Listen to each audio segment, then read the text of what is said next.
누구든지 크고자 하는 자는 너희를 섬기는 자가 되고 너희 중에 누구든지 으뜸이 되고자 하는 자는 모든 사람의 종이 되어야 하리라. 인자가 온 것은 섬김을 받으려 함이 아니라 도리어 섬기려 하고 자기 목숨을 많은 사람의 대속물로 주려 함이니라. 우리 다 일어나셔서 찬송가 26장 부르시겠습니다.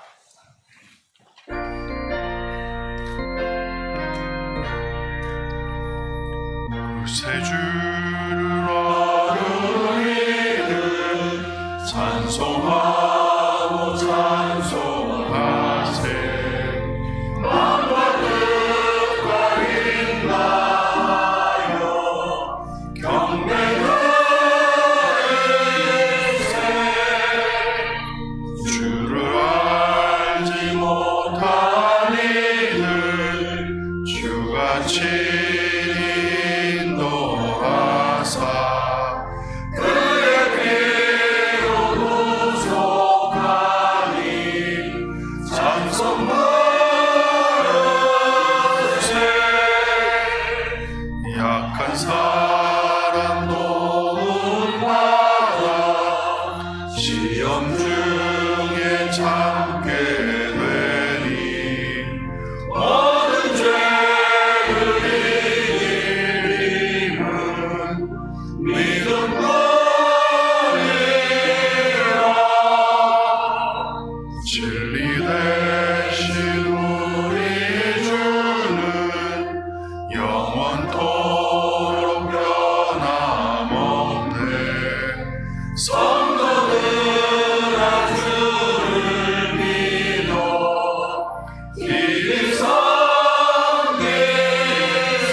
교독문 29번 시편 65편 다 함께 교독하시겠습니다.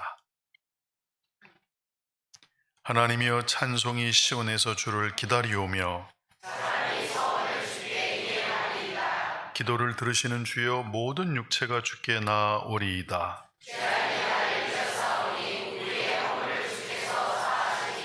주께서 택하시고 가까이 오게 하사 우리가 주의 집 곧 주의 성전의 아름다움으로 만족하리이다. 하나님의 강에 물이 가득하게 하시고 초장은 양떼로 옷 입었고 골짜기는 곡식으로 덮였으며 아멘. 다 같이 사도신경을 고백하시겠습니다. 전능하사 천지를 만드신 하나님 아버지를 내가 믿사오며 그 외아들 우리 주 예수 그리스도를 믿사오니 이는 성령으로 잉태하사 동정녀 마리아에게 나시고 본디오 빌라도에게 고난을 받으사 십자가에 못 박혀 죽으시고 장사한 지 사흘 만에 죽은 자 가운데서 다시 살아나시며 하늘에 오르사 전능하신 하나님 우편에 앉아 계시다가 저리로서 산 자와 죽은 자를 심판하러 오시리라. 성령을 믿사오며 거룩한 공예와 성도가 서로 교통하는 것과 죄를 사해 주시는 것과 몸이 다시 사는 것과 영원히 사는 것을 믿사옵나이다. 아멘.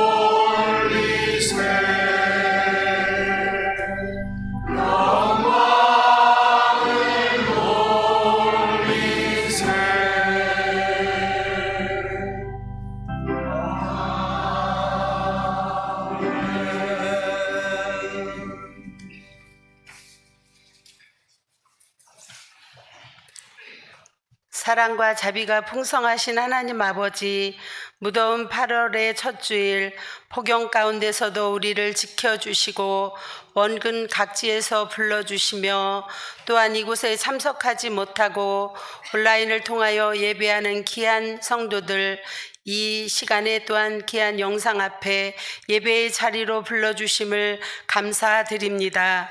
우리의 예배를 기쁘게 받아주시고 오직 주님께만 영광 돌리는 시간으로 인도하여 주시옵소서. 지난 한 주간 우리의 삶을 돌아보며 주님 앞에 고백합니다. 하나님의 뜻보다 내 생각을 앞세우고 사랑하지 못하며 말씀대로 살지 못했던 우리의 부족함과 죄를 용서하여 주시옵소서. 회개하는 심령마다 성령으로 새롭게 하시고 예수 그리스도의 보혈로 깨끗하게 씻어 주시옵소서. 하나님 아버지, 이 나라와 민족을 긍휼히 여겨 주시옵소서. 대통령과 모든 의정자들에게 하나님을 경외하는 마음과 지혜와 겸손함을 허락하여 주시고 공의와 진실로 국민을 섬기게 하시며 나라를 든든히 세워갈 수 있도록 은혜로 함께하여 주시옵소서.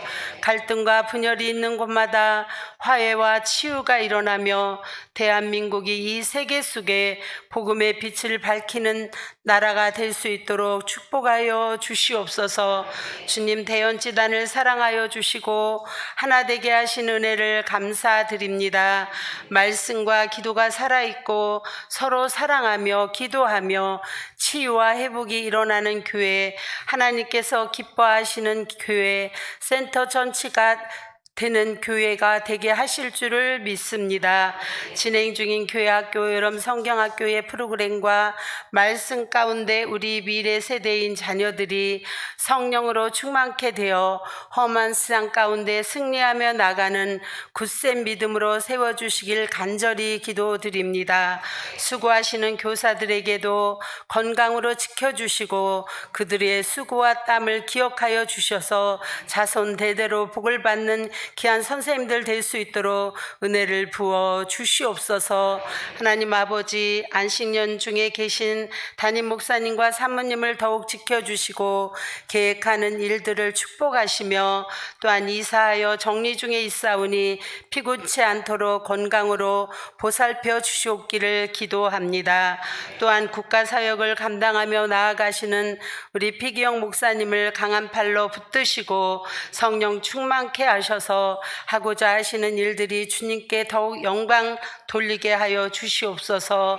곁에서 기도하며 애쓰시는 우리 사모님에게도 강건케 하시고 하나님 건강으로 지켜주실 줄을 믿습니다. 오늘도 우리에게 말씀을 선포하시는 목사님을 통하여 우리가 다 아멘하여 하나님께 영광을 돌리게 하시고 악한 사탄 마귀는 틈타지 않도록 주의 성령께서 역사하여 주시옵소서. 또한 아픔으로 수술로 입원으로 또한 여러 가지 일들로 인하여 힘들어하는 귀한 성도들의 이름을 기억하시는 아버지, 이 시간도 그들을 찾아가 주셔서 이 귀한 예배 시간에 하나님 그들의 심령 안에 평안과 위로가 가득하게 하시고 모든 몸과 마음을 하나님 앞에 맡김으로 주님으로 인하여만 기쁨으로 살 수 있는 은혜를 이 시간도 부어 주시옵소서. 또한 여러 가지 모습으로 힘들어하는 귀한 성도들의 몸과 마음과 그들의 기도를 하나님 들어주시고 그들의 상처를 싸매시고 회복시키시며 평안함의 위로가 가득하게 하시옵소서.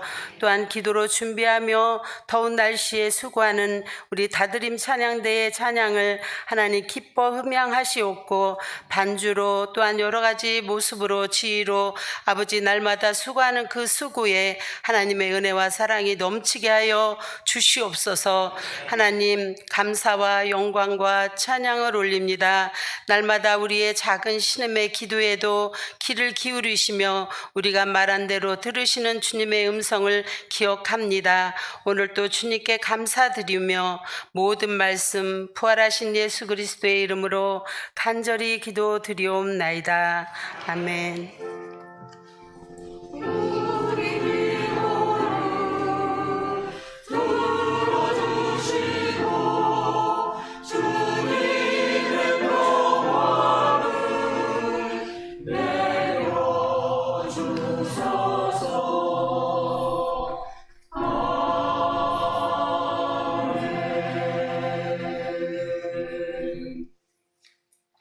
오늘 성경 말씀입니다.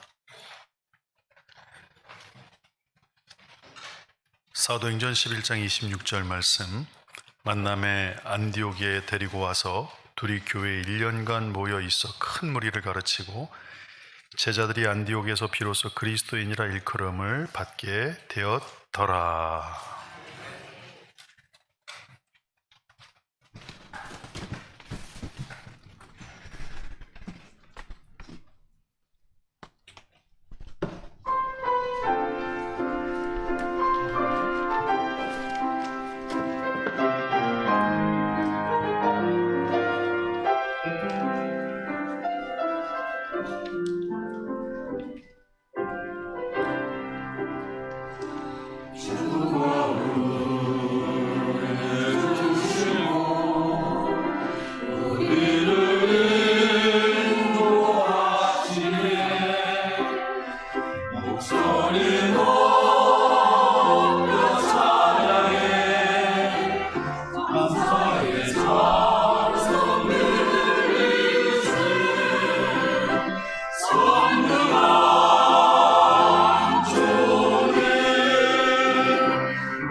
개인적으로 한 10년 전쯤에 한 1000페이지, 한 1200페이지 되는 책을 하나 읽었는데 그게 바로 박태준 평전이라는 책이었습니다.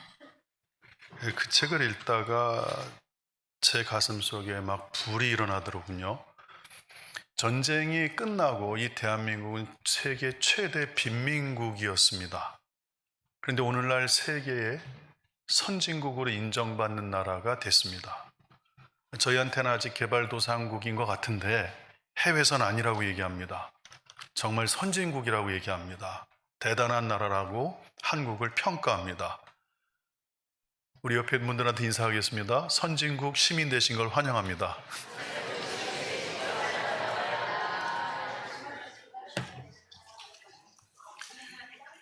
야당이든 여당이든 할 것 없이 우리나라가 어떻게 해야지 잘 살 수 있을까? 당시 집권자들이 생각했을 때 나라의 흥망선쇠는 제조업을 일으켜야 된다.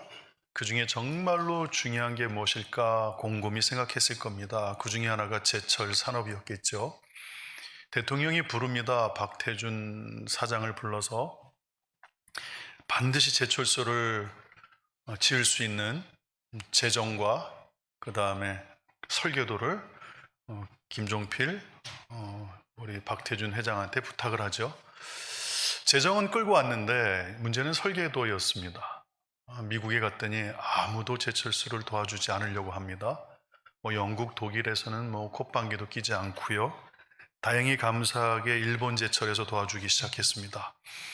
일본 제철에서 한국의 제철소를 세운다니 도의적 차원에서 본인들의 실수도 있고 한국의 제철소를 세운 다음에 이 나라에 부가 일어나기 시작합니다. 또 하나 중요한 것은 고속도로를 이 땅 가운데 만드는 거겠죠. 그 전까지는 서울에서 부산이 일일 생활권이 아니었습니다. 서울에서 부산이 일일 생활권이 아닙니다. 고속도로를 통해 물류들이 들어오기 시작하고 대한민국 전체가 일일 생활권이 됩니다. 한번 우리가 생각해 볼게요. 제가 모두의 이 이야기를 하는 건 특별히 젊은 친구들이 평생을 살아갈 때 얼마나 중요한 부분인지를 좀 깨달았으면 좋겠습니다. 잘 들으십시오. 어른들은 제 얘기에 공감하실 겁니다. 여러분, 제철소가 만들어지면 어떤 일이 벌어집니까? 자동차를 만들 수 있는 철판이 공급됩니다. 조선소를 세울 수 있습니다. 건축을 할 수 있습니다. 그래서 제철은 어느 나라도 쉽게 만들 수 없습니다. 그런데 다행히 이 나라에 포항제철이 생겼고 거기에 모든 우리나라의 힘이 집약됩니다. 그게 세워져야만 거기서 용광로에서 쇳덩이 쇳물이 나와야지만 이 나라가 그나마 후진국에서 개발 도상국으로 올라갈 수 있는 기회를 얻게 되는 상황입니다. 여러분, 집을 떠나 있습니다. 막사에서 잡니다. 얼마나 힘들었겠습니까? 땅을 일구고 건물을 짓고 그 수년 동안 포항제철에서 젊은 아버지들, 직원들이 생명을 다해서 나라를 살려보겠다고 진행합니다. 이게 바로 데스티니입니다. 데스티니는 공동체가 이루어야 되는 일을 말합니다. 궁극적으로는 하나님이 원하시는 일이지만 이 땅의 차원에서는 그게 기업이든 정치든 교육이든 그 공동체가 선하게 뜻을 이루는 그 길, 그게 데스티니인데 그 당시의 데스티니는 포항제철이 세워져야 됩니다. 그런데 젊은 직원들이 그날 늦잠을 잡니다. 집에서 엄마 아빠랑 좀 불편한 관계 때문에 마음도 힘들 수 있습니다.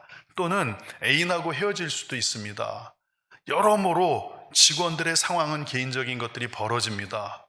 그런데 그럼에도 불구하고 그 개인적인 것들을 내려놓고 공동체가 이루어야 되는 그 데스티니로 그들이 몰려드는 것, 그게 성취를 이룬다는 사실입니다. 왜 회사에서 수많은 사람이 모여서 일을 할 때 어떤 사람을 가장 좋아합니까? 코오퍼레이션. 함께 어우러서 가는 사람을 가장 선호합니다. 가장 선호합니다. 여러분들, 사람들을 이해하고 모자란 것들을 품어주고 다 약하지만 한 마음으로 달려가자. 그런 사람들을 대학에서도 원하고 직장에서도 그 사람들을 뽑는 겁니다. 코오퍼레이션. 왜요? 교육이라는 영역은 이 사람들이 정치계로 가든 교육계로 가든 기업으로 가든 장래의 어떤 직장을 선택할 때 그 공동체가 이루어야 되는 그 선한 뜻들, 그것들을 이루기 위해서 그들이 이미 준비되어야, 성품적으로 기능적으로 준비되어야 그들이 사회에서 가장 요구되는 역량 있는 인재들로 평가를 받는다는 사실입니다. 저는 그리스도인도 다름없다고 생각합니다. 저는 여러분들과 제가 이 목회를 같이 함께 나아갈 때 우리 교회가 철저하게 하나 됐으면 좋겠습니다. 전 이따가 오후에 여러분들 각자 속해 구역별로 밥을 먹게 될 겁니다. 열심히들 준비하시더라고요. 그런데 참 재밌는 일은 장소가 불분명해질 겁니다. 어떤 팀은 식당에서 먹기도 할 거고 어떤 만나올 주보에 나와 있는 대로 진행이 안 될 가능성이 많습니다. 그때 여러분들이 선한 성숙함을 보여주십시오. 서로 양보해주고 또 음식이 좀 모자르면 나눠주기도 하고 또 재밌게 서로 어울리는 시간 됐으면 좋겠습니다. 그런데 어느 방을 차지했다가 갑자기 서로 마음이 상해지는 일이 벌어진다면 제 설교와 오늘 여러분의 삶이 불일치가 일어나겠죠. 제가 바라는 건 삶입니다. 같이 어울리는 것. 서로 모자르지만 같이 챙겨주고 어느 때는 실수하지만 용서해주고 보듬고 그리고 우리 정말 모든 팀 하나하나가 어우러져서 즐겁고 재밌는 오늘 오후의 시간이 됐으면 저는 진심으로 그것을 오늘 원하고 있습니다. 여러분들 귀한 젊은이들 이 땅에서 사람들과 함께 잘 어울리는 사람 되기를 소망합니다. 정말 함께 어우르고 함께 일하면서 서로의 약점을 보듬어주고 서로의 성품적 연약함들을 품어주고 그러면서 별거 없었던 팀이 한순간 멋있는 팀이 돼서 뭔가를 이뤄나가는 것, 그것이 하나님이 이 땅을 살아가는 그리스도인들에게 원하는 삶의 태도일 것 같습니다. 하나님은 그걸 원하십니다. 하나님의 비전은 세계적입니다. 어느 정도 세계적이냐? 온 우주를 떠나서 이 지구만 봐도 모든 나라를 제자 삼기 원하십니다. 이게 하나님의 비전입니다. 그러므로 하나님의 비전은 지구적이라는 게 정확한 답입니다. 하나님께서 세계적인 일을 시작하실 때 대충 하지 않으십니다. 정말로 전략적으로 하십니다. 그 중에 단편적인 예가 하나가 뭐냐면 우리 예수님은 만왕의 왕이십니다. 온 우주의 황제십니다. 통치자십니다. 전능하십니다. 모든 권능을 그분께서 갖고 계십니다. 그런데 예수님께서는 아수르 제국 때 태어나지 않으셨다니까요. 예수님께서는 그리스 시대 때 태어나지 않았어요. 어느 때 예수님이 태어나야 백성들이 그 왕과 가장 높은 리더십이 갖고 있는 그 권위를 이해하고 인정할 수 있을까? 근데 놀랍게도 로마 시대 때 태어났지만 왕정 때도 아니고 공화정 때도 아니고 황제정 제국 시대 때 태어나신다는 거예요. 얼마나 중요했으면 하나님께서 예수님이 태어나는 시점조차도 전략적으로 접근하신다는 겁니다. 하나님은 절대 함부로 일하지 않으십니다. 제가 그리스 로마사를 공부하다가 정말로 많이 놀랐습니다. 예수님이 그때 오실 수밖에 없었습니다. 왜냐하면요, 성경에 있는 모든 내용이 한번 볼까요? 예수님을 하나님의 아들이라고 표현합니다. 근데 그 표현은요, 예수님에게만 사용된 표현이 아닙니다. 그 당시 황제는 당연히 하나님의 아들이었습니다. 신의 아들. 여러분, 엄청난 일이 벌어진 겁니다. 그 당시 모든 백성들이 로마의 황제를 신의 아들로 생각했습니다. 하나님의 아들. 근데 예수님이 하나님의 아들이라고 일컬음을 받게 됩니다. 여러분, 매 순간순간 하나님 일하실 때 왜 그 당시에 예수님이 태어나셨을까? 하나님은 함부로 일하지 않는다는 사실입니다. 신중하십니다. 전략적입니다. 아마 여러분의 인생도 시기에 따라 하나님께서 개입하는 시점이 있으실 겁니다. 여러분들이 성장하는 시점이 있고 변화되는 시점이 있을 겁니다. 그때마다 전략적으로 접근하실 겁니다. 그런데 한번 보십시오. 모든 나라를 제자 삼는 사명을 시작하는데 예수님께서는 12명으로 충분했습니다. 예수님은 절대 주먹국으로 일하지 않으셨습니다. 초대교회는 폭발적으로 성장했지요. 학자들 얘기가 3년 정도 만에 초대형 교회로 초대교회가 성장했다고 얘기합니다.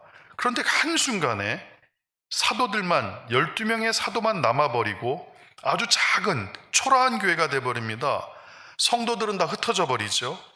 성도들이 모두 떠났습니다. 오늘날의 관점으로 보면요, 초대교회는 100% 실패한 교회입니다. 그렇게밖에 해석할 수가 없습니다. 하나님의 전략은 다음과 같이 진행돼야 된다고 예수님께서 말씀하셨습니다.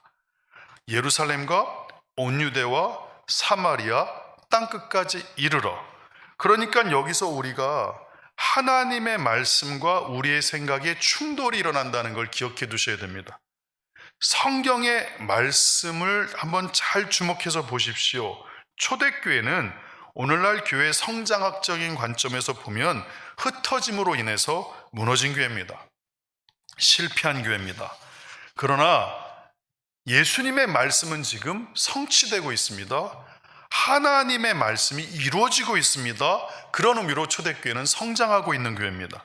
주님의 몸된 교회는 예수님의 뜻과 생각에 지금 정렬돼서 가고 있습니다. 여기에 큰 갭이 있다는 걸 다시 한번 여러분 기억하십시오. 우리가 보는 것과 예수님이 보는 게 완전히 다릅니다. 완전히 무너진 교회지만 예수님이 보기에는 성장하고 있다고 생각하십니다. 예수님께서 말씀하신 명령대로 따라가면 그게 곧 성장이 되는 겁니다. 다시 말해서 예수님이 계획하신 목적대로 진행되는 것이 진정한 성장이라는 겁니다. 초대교회가 초대형 교회였지만 하나님의 말씀을 성취하기 위해서 예루살렘에서 온 유대와 사마리아로 흩어집니다. 우리가 여기서 주목할 부분이 있습니다. 자발적으로 흩어진 게 아닙니다. 하나님의 뜻과 목적에 스스로 정렬한 것입니다. 여러분 인생을 살아가면서 효진아, 제가 지금 이 설교를 준비하면서도 마음이 많이 좀 무겁습니다. 왜냐하면 성도들은요, 지금의 문제를 해결하고 싶거든요. 지금 나한테 닥친 문제들을.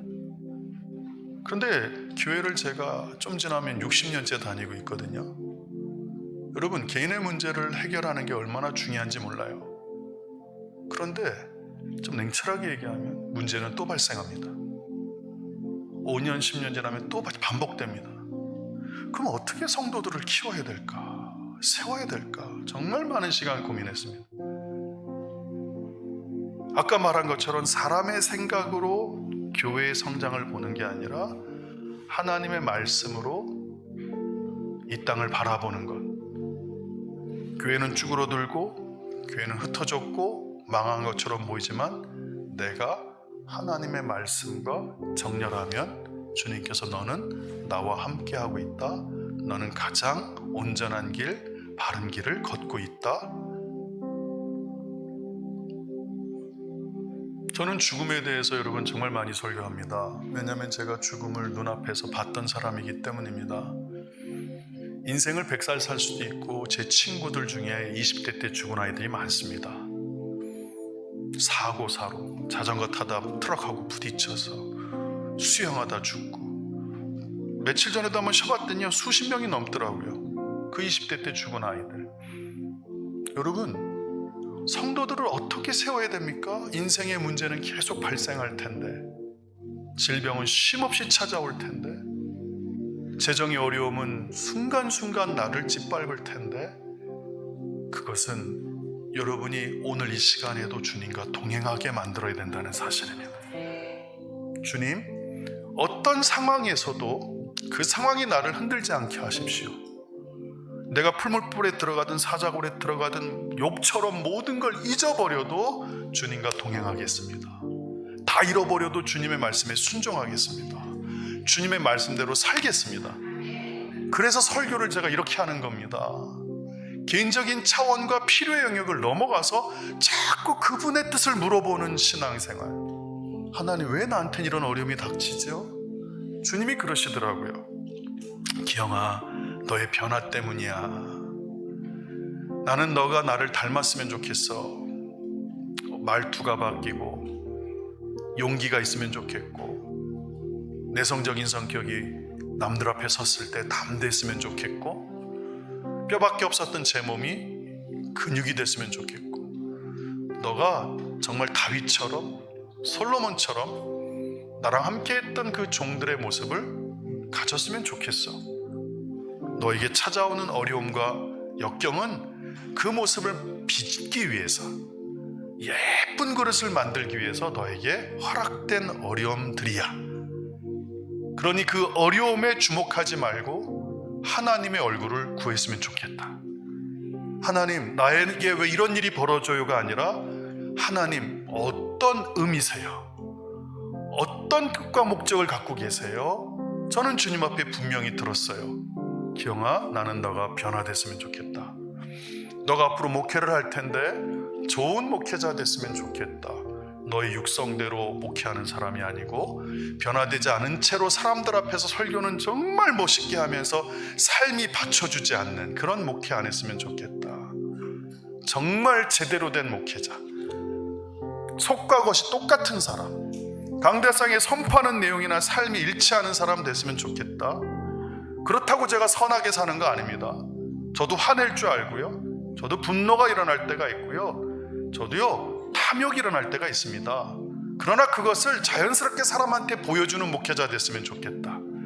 너나 성도들이나 다 비슷한 인간들 아니냐, 있는 척 하지 말고 기영아, 대단한 척 하지 말고 성도들과 함께 하나님의 나라를 바라보면서 문제들과 어려움은 계속 찾아오지만 거기에 집중하지 않고 그럴 때마다 하나님의 얼굴을 구하고 그럴 때마다 감사하고, 하나님 내 뜻대로 이루어지지 않아도 하나님, 저는 하나님을 사랑하겠습니다. 너가 그런 사람이 되고 성도들이 그런 성도들이 되었으면 좋겠다. 할렐루야.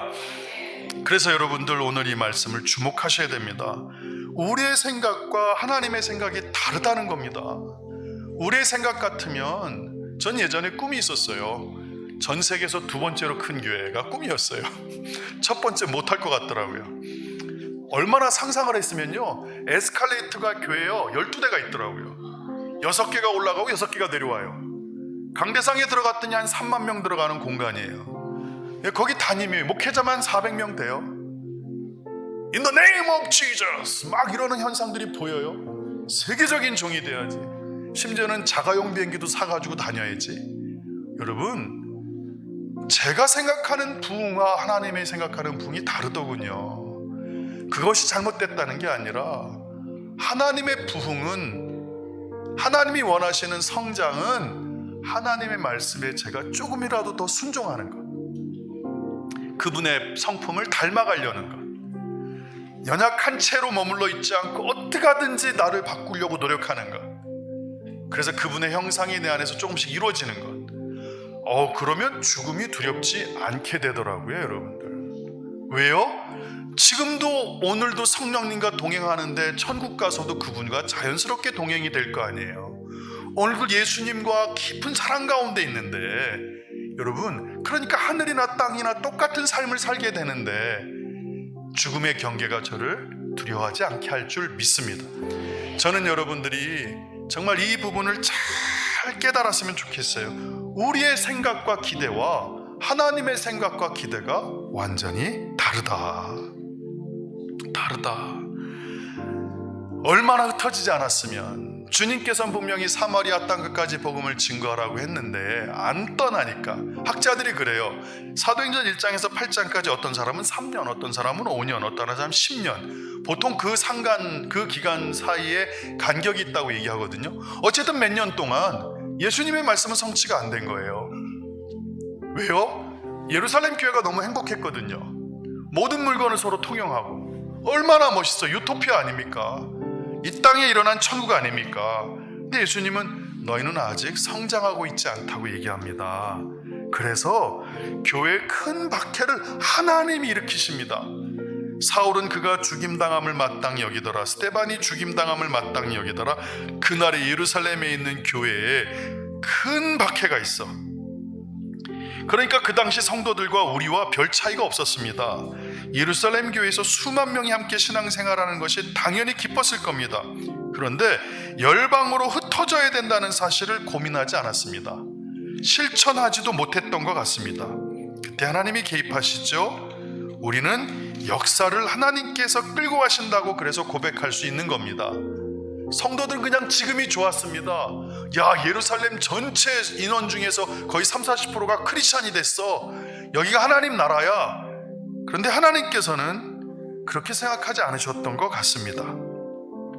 그 일이 이루어지도록 하기 위해 초대교회에 엄청난 핍박을 허락하시죠. 그러므로 우리가 보기에 좋은 것과 하나님께서 보기에 좋은 것은 차이가 있습니다.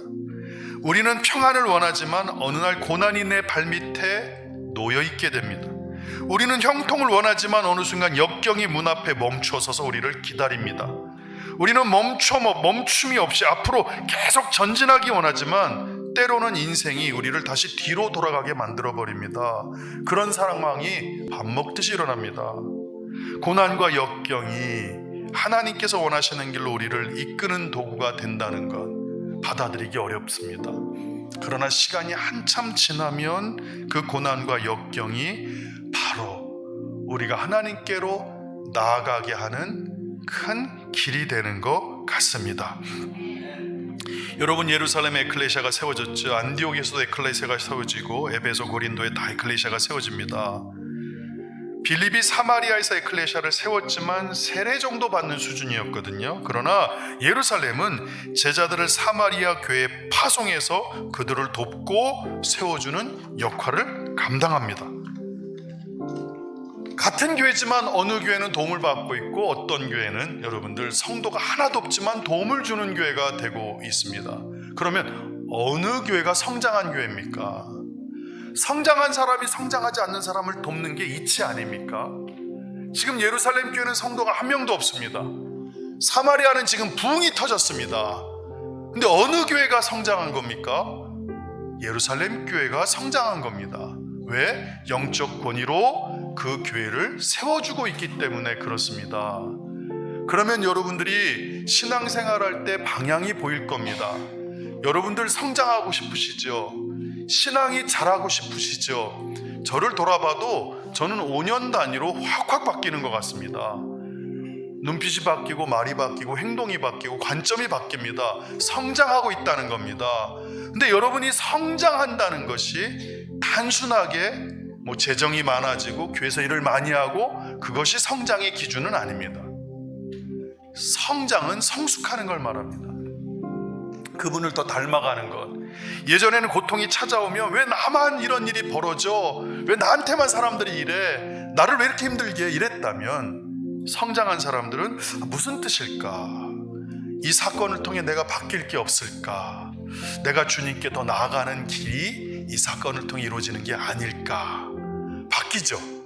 관점이 바뀝니다. 그러므로 개인의 성장뿐만 아니라 오늘 에클레시아 교회가 지금 사마리아에서는 폭발적 부흥이 일어나고 있는데 정작 쪼그라든 교회의 사람들이 그들을 세워주고 있네요. 저는 우리 교회가, 우리 성도들이 하나님이 원하시는 높은 수준의 권위를 지닌 교회와 성도들로 성장하기를 기도하고 있습니다. 만약 우리 교회가 하나님께서 원하시는 뜻과 목적에 정렬이 되면 강력한 교회, 장성한 교회로 성장할 줄 믿습니다. 그러니까 이따 오후가 결국은 열매로 나타날 겁니다. 지금 장소는 다 지금 막 복잡할 겁니다. 어느 팀은 여기서 그러다 중첩이 될 수도 있습니다. 마음이 상할 일이 벌어질 수도 있습니다. 그런데 누군가 성숙한 사람이 괜찮아, 우리가 양보할게, 우리 같이 먹을까? 아유, 거기 좀 우리가 먹을 걸 전달해 줄까? 기쁨이 배가가 됩니다. 성도들의 착한 선행으로 교회가 성숙해지는 모습이 드러날 겁니다. 저의 목회는 그쪽입니다. 저의 목회는 성도 한 사람 한 사람이 예수님의 말투나 행동을 닮아가는 겁니다. 여러분이 양육되는 겁니다.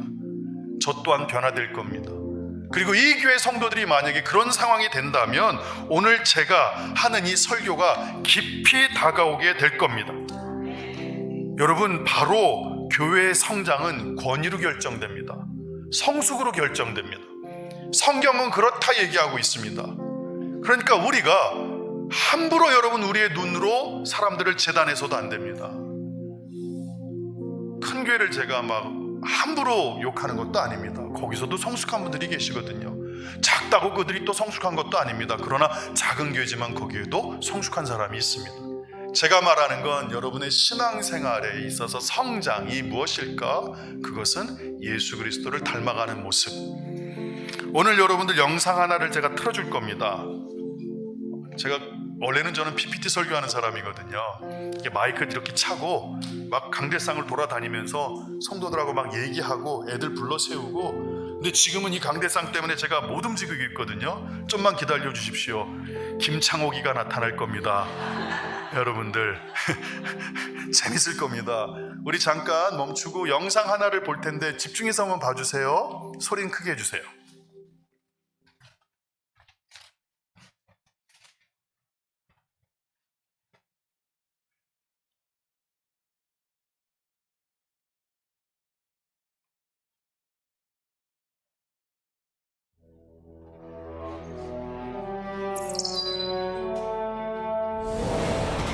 이 세계에는 우리가 품고 기도해야 할 수많은 민족과 열방이 있습니다.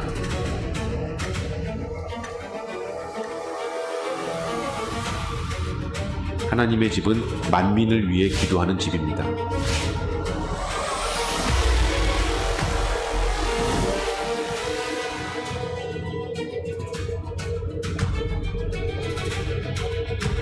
한 사람의 기도는 자신을 넘어 열방으로 향하며 모든 민족과 열방을 향한 중보로 이어집니다.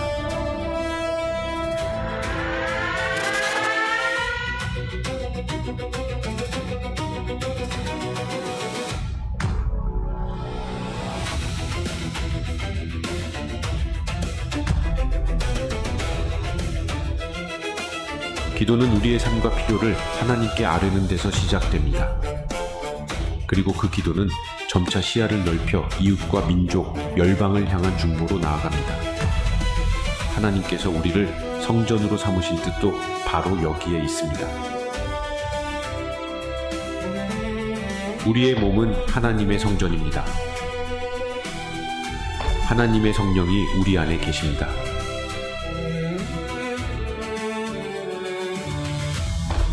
너희는 너희가 하나님의 성전인 것과 하나님의 성령이 너희 안에 계시는 것을 알지 못하느냐? 우리말 성경에는 만민이 기도하는 집이라고 번역되어 있습니다. 그러나 원문의 의미를 그대로 옮겨보면 하나님의 집은 모든 나라들을 위하여 기도하는 집이라고 적혀 있습니다. 그래서 그리스도인은 모든 민족과 열방을 위해 기도해야 합니다.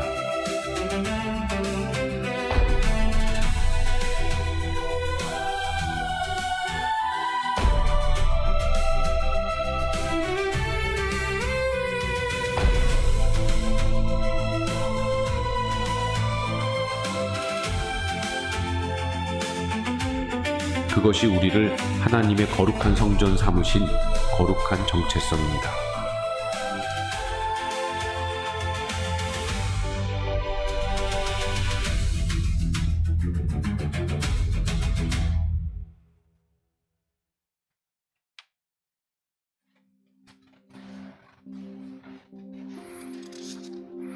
이 영상은 저에게 지체가 만든 영상입니다.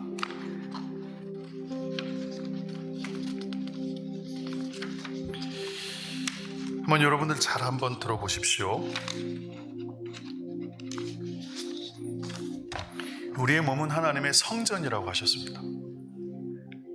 하나님의 성령이 우리 안에 거하십니다. 하나님께서 거하시는 한 사람이 일상 속에서 살아있는 성전이 되고 그 성전들이 모여서 교회가 됩니다. 처음에 우리의 기도는요, 모든 그리스도인이 똑같습니다. 나라들을 위해서 기도하지 못합니다. 처음에 그리스도인이 되면 본인의 필요, 삶의 어려움들을 하나님께 아뢰입니다. 근데 시간이 지나서 성숙하기 시작하고 성장하기 시작하면 하나님이 원하는 기도를 하기 시작합니다. 그게 무엇일까? 모든 민족과 열방을 위해 기도하는 집이 되거라, 이렇게 말씀하십니다. 이사야 56장 7절에 내가 곧 그들을 나의 성산으로 인도하여 기도하는 내 집에서 그들을 기쁘게 할 것이고 그들의 번제와 희생을 나의 제단에서 기꺼이 받게 되리니 이는 내 집은 만민이 기도하는 집, 정확한 의미로는 모든 나라들을 위해서 기도하는 집이라 일컬음을 받게 될 것이라고 말씀하고 있습니다. 한번 생각해 볼게요. 교회가 10만 명이에요. 근데 그 교회 성도들은 늘 자신의 필요를 놓고만 기도를 해요. 그렇다면 이 교회는 성장한 교회입니까? 성장하지 못한 교회입니까? 제가 보기엔 영적으로 좀 약한 교회입니다. 그러나 100명밖에 모이지 않는 교회인데 그 교회 성도들은 하나님이 원하시는 모든 나라를 위한 기도를 드립니다. 그 교회는 영적으로 성장한 교회가 될 줄 믿습니다. 여기에 믿음의 싸움이 진행이 됩니다. 하나님은 요구하십니다. 너희들이 내 말씀에 순종해버려. 너희가 태어난 건, 너희의 기도는 먼저 너희의 필요가 아니야. 너희가 어릴 때는 그걸 허락해줘. 그러나 성장한 후에는 내가 원하는 기도를 해버려. 모든 나라를 위해서 기도해버려. 이웃들을 위해서 기도해버려. 주님이 말씀하십니다. 먼저 그의 나라와 의를 구해보렴. The priority. 가장 우선순위가 무엇일까? 그 우선순위. 먼저 그의 나라와 의를 위해서 기도하렴. 하나님, 저 재정이 어려워요 지금. 하나님, 저 많이 힘들어요. 알아. 나는 그거를 다 갚아줄 수 있어. 다 해결해 줄 수 있어. 그러니까 내가 시킨 걸 먼저 해버려. 그러면 너가 구하려고 했던 모든 것을 내가 다 해결해 줄게. 아니요, 하나님, 저는요 그거 필요하지 않아요. 그냥 제가 필요한 것만 해주세요. 아니, 그게 아니라 네가 필요한 걸 내가 다 해줄 거야. 근데 순서가 있어. 먼저 그의 나라와 의를 구해라. 그리하면 이 모든 걸 너에게 더해주겠다. 할렐루야. 여러분, 저는 저희 교회가 정말 소형교회지만 이 교회 권위는 국가적이길 원합니다. 제가 꿈꾸는 게 있습니다. 하나님, 이 교회가 작지만 만약에 하나님의 뜻과 말씀대로 살아가는 성도가 된다면 예배 중에 치유가 일어날 겁니다. 회복 속도가 상상할 수 없을 정도로 급속해질 겁니다. 의사들의 입에서 간증이 나올 겁니다. 이런 경우는 못 봤습니다. 이거 보통 1년 걸려야 되는데 어떻게 한 달 만에 완전해지죠? 아니, 종양이 이게 왜 갑자기 줄어들죠? 혈액에 있던 불순물들이 정말로 사라지기 시작합니다. 암덩어들이 떨어져 나가네요. 의사들은요 과학적이란 말이에요. 보는 걸로 결단한다고요. 결정한다고요. 그런데 어떻게 차트를 보는데 한 달 전과 지금 그때 사이즈가 이만했는데 어떻게 요만해지죠? 이건 분명히 누군가 개입한 거예요. 누군가 개입한 거예요. 그걸 채워주시겠다는 게 하나님. 저는 여러분들을 이 땅에서 막 헤엄치는 살기 위해서 버둥버둥하는 성도들이 아니라 하나님의 말씀과 뜻대로 살아가려고 했을 때 이게 다 해결되는 그런 기적을 경험하는 여러분 되기를 소망합니다. 저는 여러분을 계속 지금 올리려고 합니다. 10만 명의 성도를 갖고 있는 교회가 주구장창 자기의 필요를 기도하는 것과 100명밖에 안 되는데 모든 나라를 위해서 기도하는 교회, 하나님의 말씀대로 살아가려는 교회, 어느 교회가 권위가 더 큰 교회입니까? 성장은 영적 권위로 판명이 나는 겁니다. 그 권위는 하나님의 말씀에 순종하는 것과 비례합니다.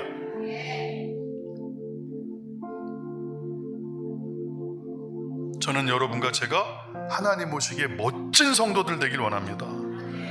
우리가 만약에 낮은 수준에서 일하게 되면 하나님이 원하는 세계적 사명을 감당하지 못할 겁니다. 지역교회를 비하하려는 게 아닙니다. 수준이 낮다고 말하는 것도 아닙니다.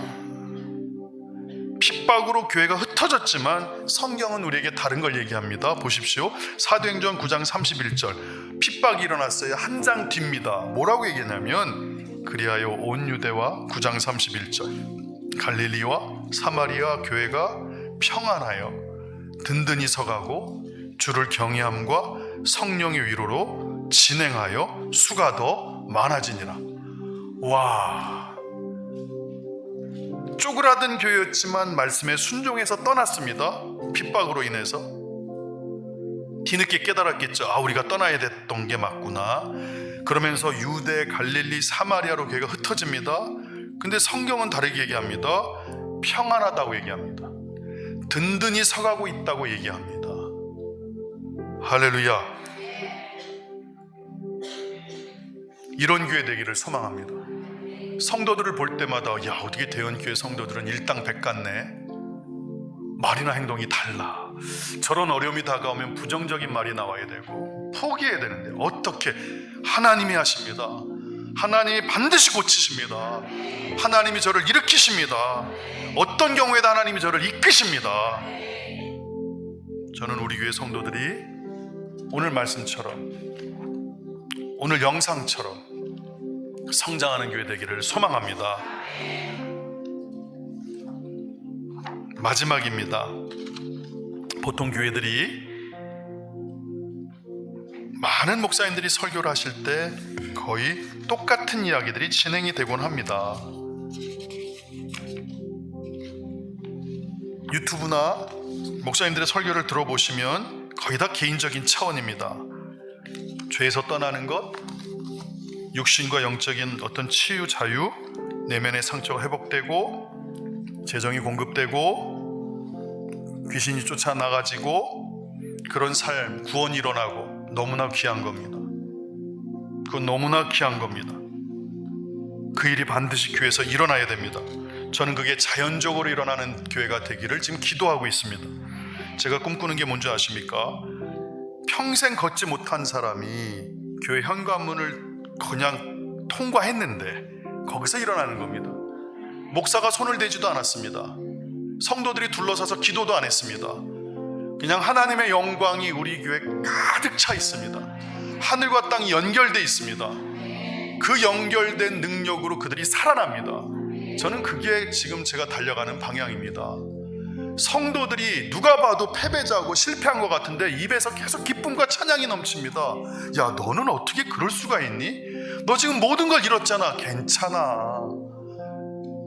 괜찮아. 하나님이 나와 함께 하셔. 그분은 전능자셔.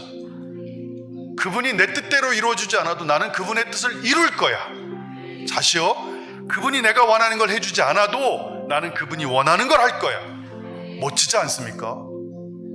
멋진 성도들 아닙니까? 제 마음의 무거움을 여러분들 아신다면 결단하십시오. 여러분의 필요는 안 채워질 수도 있습니다. 근데 만약에 여러분이 하나님의 말씀대로 순종하면 그 필요가 바로 채워질 겁니다. 다시요, 여러분이 원하는 게 아무리 애를 써도 이루어지지 않을 수 있습니다. 근데 여러분이 만약에 하나님께 다 내려놓으면, 그분의 뜻대로 순종하려고 결단하면 내가 모든 걸 다 더하여 주겠다, 응답해 주겠다, 이 말씀 앞에 서십시오. 그리고 갈등하십시오. 고민하십시오. 하나님께 울부짖으십시오. 하나님, 상황이 급합니다. 이 불부터 꺼주십시오. 주님은 다르게 말씀하십니다. 나에게 예배해라. 내 말씀대로 살아가라. 그때 하나님이 소방차가 100대가 와도 못 끄는 불을 하늘에서 비를 내리셔서 10분 만에 꺼버리게 하시는 분이 하나님이신 줄 믿습니다. 주님은 여러분을 성장으로 이끄십니다. 성숙으로 이끄십니다. 이 상태가 아닙니다. 하나님이 올려버리는 그 순간 그 단계로 나아가십시오. 그건 말씀에 순종하는 삶입니다. 할렐루야. 저는 우리 대원교회 성도들이 1년 뒤에 정말 많은 교회들에게 소문날 겁니다. 도무과학교회 성도들이 얘기할 거고요, 금호주일교회 성도들이 얘기할 겁니다. 달라. 대원교회는 달라.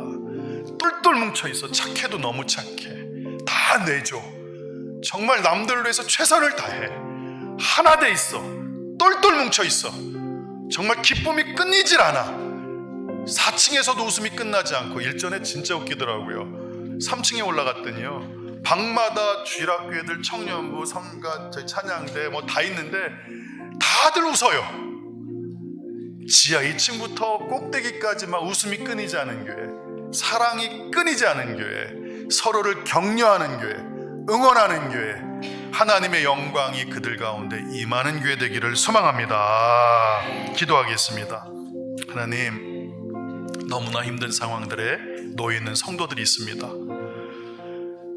근데 주님께서는 그 모든 걸 해결해 주시겠다고 말씀하십니다. 먼저 그의 나라와 이를 구해라. 하나님의 말씀을 따라 사는 삶. 오늘 좀 더 정결하겠습니다. 오늘 좀 더 순종하겠습니다. 오늘 좀 더 주의 얼굴을 구하겠습니다. 내 육성대로 하지 않고 하나님의 마음을 닮아가겠습니다. 두려움과 어둠이 찾아올 때 소망을 선택하겠습니다. 슬픔이 찾아올 때 기쁨을 선택하겠습니다. 불평과 불만이 내 안에 일어날 때 믿음을 선택하겠습니다. 미움이 내 안에 일어날 때 하나님 사랑을 선택하겠습니다. 그래서 성도들 하나하나 마음속에 하나님의 말씀이 운동하는 성도들 되게 하여 주십시오. 하나님의 말씀이 운행할지어다. 그 말씀이 살아 역사할지어다. 하나님과 동행할지어다. 그러면 말씀을 통해 진액이 공급될 겁니다. 생명의 진액들이 쭉쭉 우리 영혼을 하나님 아버지 풍성케 할 겁니다. 그러면서 치유가 일어날 겁니다. 회복이 일어날 겁니다. 하나님께서 극복하는 역사, 역경을 이기는 용기를 주실 줄 믿습니다. 감사함이 예수님의 이름으로 기도합니다. 우리 하나님께 감사의 박수 올려드리겠습니다.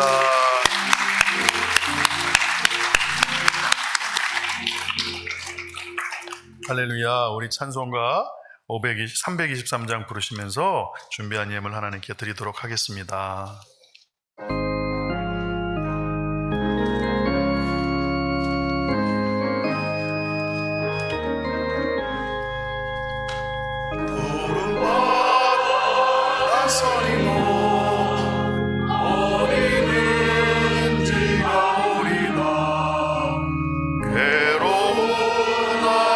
즐거우나 주만 따라가오리.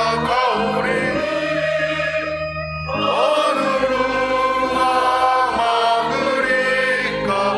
죽음인들 막으리까? 어느 누가 막으리까?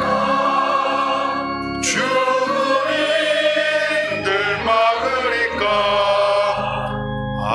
골골짝 빈들에도 복음 들고 가오리다. 소돔 같은 거리에도 사랑 안고 찾아가서 종의 몸에 지닌 것도 아낌없이 섬기리다. 종의 몸에 지닌 것도 아낌없이 드리리다. 존귀 영광 모든 권세 주님 홀로 받으소서.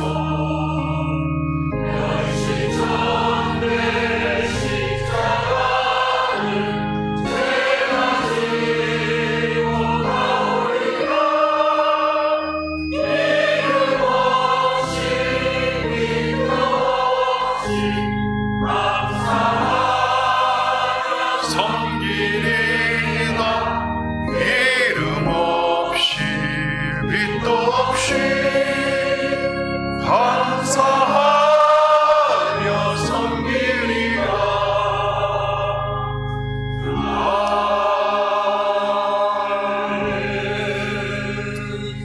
하나님이 대연산 언덕 위에 성도들이 발걸음을 옮겨서 성전을 찾아왔습니다. 삶의 많은 문제들의 직면에 있지만 믿음을 선택하고 소망을 선택하고 사랑을 선택합니다. 하나님, 우리 성도들을 지켜 보호하여 주시옵소서. 믿음의 싸움이 진행이 될 때 하나님의 말씀을 선택하게 하여 주시고, 우리의 육성과 하나님의 성령이 충돌할 때 하나님을 따라 살게 하여 주시옵소서. 초자연적인 역사들이 이 공간 안에서 이루어지기를 소망합니다. 질병들아 예수 그리스도의 이름으로 떠나갈 치어다. 종양들아 사라질 치어다. 암덩어리들아 너희들아 완전히 치유되고 회복될 치어다. 몸이 힘들고 어려운 가운데 지금 회복 중에 있는 성도들, 그 회복이 온전케 될 지어다. 우리 성도들 강력한 성도들로 세워 주시옵소서. 더러운 귀신들과 사탄이 어떻게 하든지 무너뜨리려 해도 감사가 끊이지 않게 하여 주시고, 은혜를 붙잡게 하여 주시고, 믿음을 견고히 두 손으로 꽉 붙잡게 하여 주시옵소서. 흔들릴 때가 찾아와도 다시 주님 몸을 붙잡고 주님 의지하고 살도록 우리 성도들을 지키시고 보호하여 주시옵소서. 우리 성도들 마음 다해 헌금한 내용들이 있습니다. 그 제목들 기억하여 주시고 꼭 응답하여 주시고, 이 재정이 하나님 앞에 온전하게 정직하게 함부로 사용되지 않고 바르게 사용될 수 있도록 인도하여 주시옵소서. 감사함이 예수님의 이름으로 기도하옵나이다.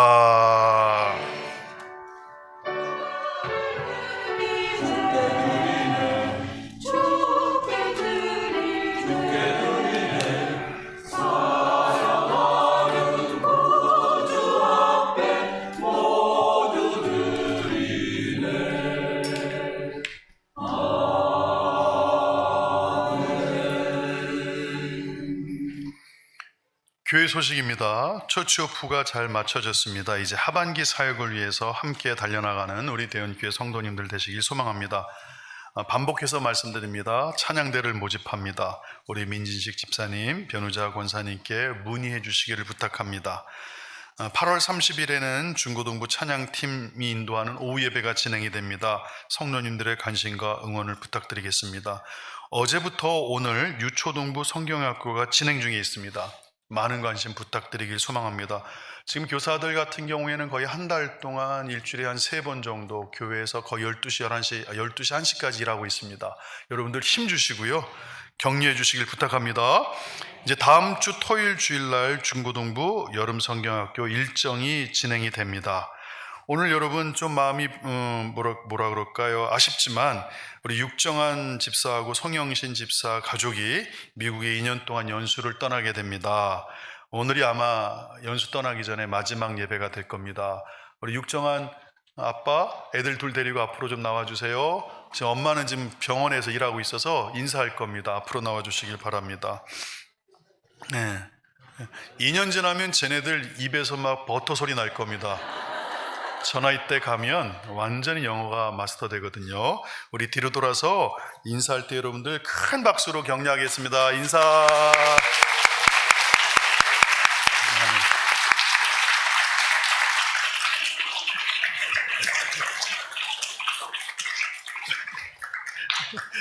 가자. 우리 교회 아플 때마다 우리 육정한 교수가 얼마나 성도들 도와주고 안내해주고 너무너무 귀한 일을 많이 하고 있어요. 오늘 여러분 아까도 말씀드렸지만 구역 속회별 식사가 진행이 됩니다. 절대로 갈등이 일어나면 어떡하라고요? 양보해라. 우리 옆에 있는 분들한테 인사합시다. 양보하겠습니다.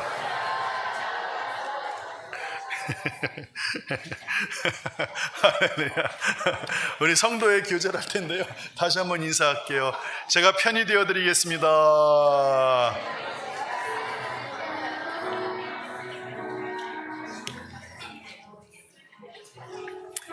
마지막 광고 하나 더 할게요.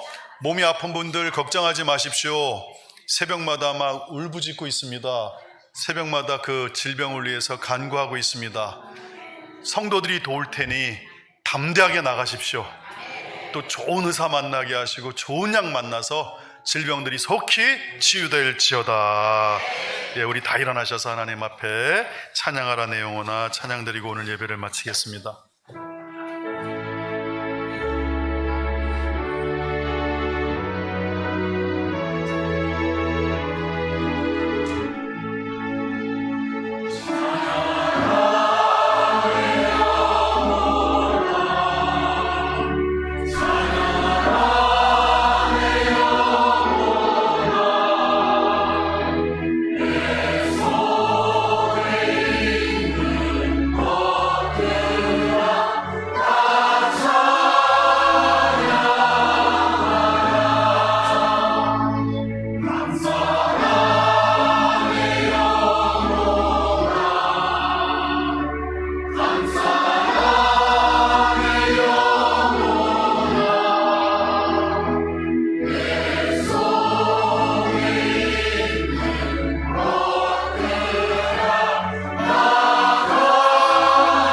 손 높이 들고 경배하라 경배하라 내 영혼아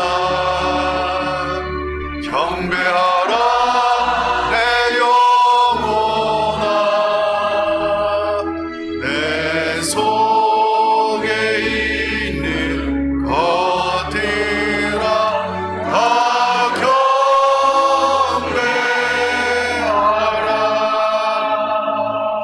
살아 역사하시는 하나님을 찬양합니다. 예수님께서 사역을 하실 때 수많은 영혼들을 치유하시고 더러운 귀신들을 쫓아내시고 그들의 필요를 채우셨나이다. 하나님 간구합니다. 우리 성도들의 문제들을 해결하여 주시옵소서. 정말 앞이 꽉 막힌 것 같을 겁니다. 밤잠도 설칩니다. 정말 많은 어려움들이 나를 둘러싼 것처럼 느껴집니다. 하나님 예수 그리스도의 보혈의 능력으로 치유 역사가 있을지어다, 회복의 역사가 있을지어다, 재정의 공급이 있을지어다, 가정마다 문제들에 직면한 것들이 속히 회복될지어다, 선한 방식으로 해결되게 하여 주시옵소서. 이젠 우리 주 예수 그리스도의 은혜와 그 아들을 이 땅에 내어주신 하나님의 크신 사랑하심과 성령님의 감화, 교통, 인도하심이 오늘 예배를 드리고 돌아가는 우리 대언교회 성도들 한 사람 한 사람 위에 영원토록 함께하기를 축원하옵나이다.